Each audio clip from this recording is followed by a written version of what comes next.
Hello, glad you turned in on this hysterical day. I said this hysterical day. My program laughs about my jokes. It's this short program. It knows exactly one joke, which is confusing historical and hysterical. And it laughs. Approaching AI in small steps. But back to the really productive stuff. Someone is using my operating system. I don't know who it is, it's funny. Random computer ID shows up here. And I don't think it's my machine, so somebody is using my software. It's good. This short function makes the laughing happen. Every programming language should have a function called laugh, don't you think? For sure it should. So the really big goal is making this very fast full text search. Let's say we have, this time we use 100 megabytes of text. It's 100 megabytes grabbed from Wikipedia. And we want to make a search function that finds pretty much any string in really short time. Scanning these 100 megabytes is going to take like 100 milliseconds or 80 milliseconds. Just doing the raw scan. So we make some kind of cool index to make the search faster. I don't think this has been done before. I didn't find anything, any prior art. So maybe this is real innovation. My compression algorithm is kind of new anyway. It's related to an existing algorithm called Sequitur, but it's not the same, and I developed it independently. It's very simple and very elegant. You just take an input string and you make pairs of symbols that appear repeatedly.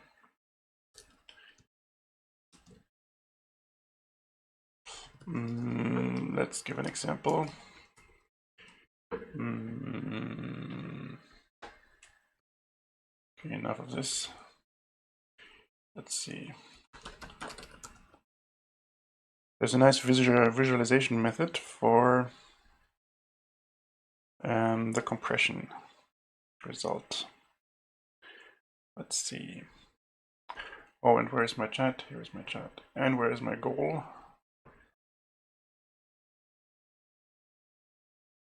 Here is my goal. There.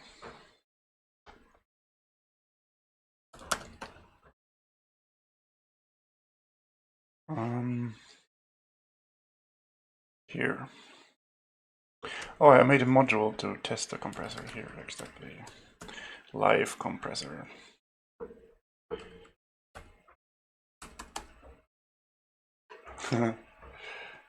What's happening here? Hello. That seems to be a bug. This should be the same as up there. No, something is wrong. Let's check the module. What is happening here? What is happening? We compress the input.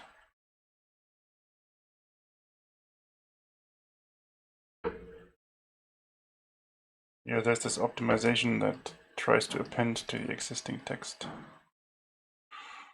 Let's take that out.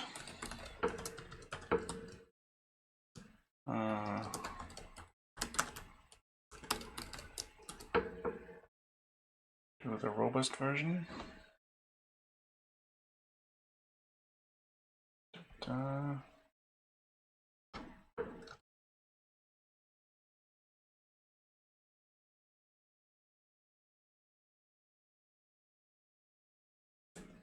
Okay, that looks better. So right now there's no compression.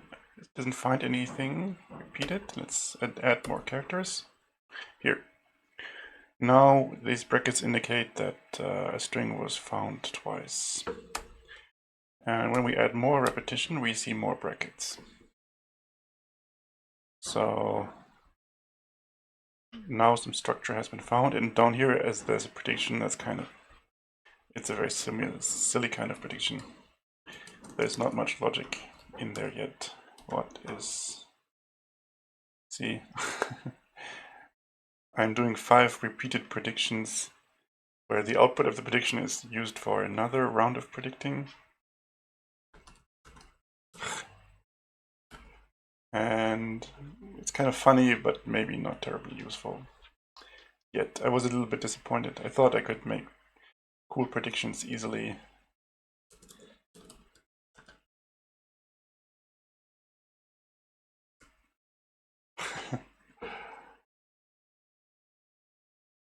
Yeah, I mean it does find something. So what is found here, and it suggests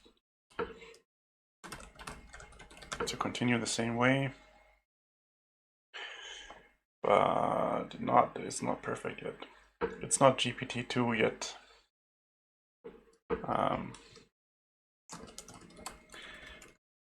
But anyway, we want to use the compression for something else, namely for the searching. And let's switch to a server view. Here my brand new Canada-based dedicated server that I spent all my money on. And it has 32 gigabytes of RAM for all the AI we want to do. And I have preloaded this Wikipedia excerpts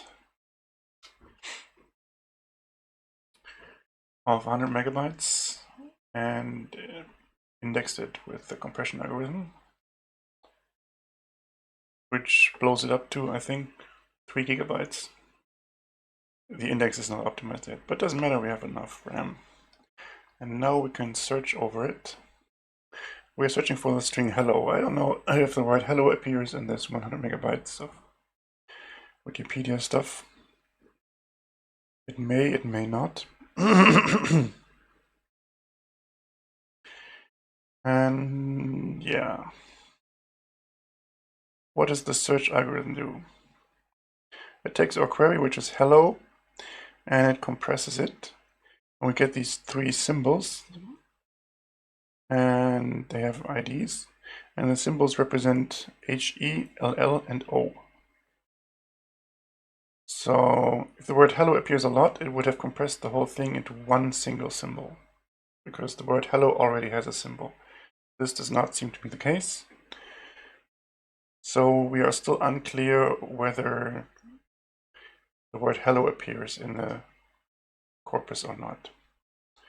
And for each of these 3 symbols, we have a number of appearances.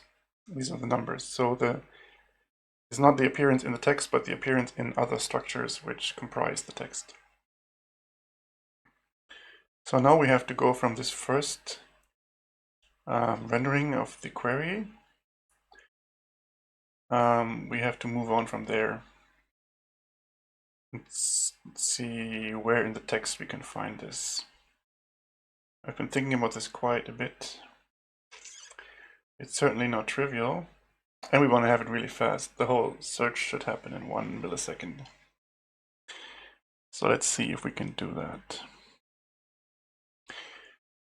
First thing we should do is go with the shortest result list. So the O gives us 49 places to explore. So we should start with that. We explore all the places where the O appears. And we remember what is the rest of the query. Remember that left of it, this string has to appear for it to be a hit. That's basically what we're going to do.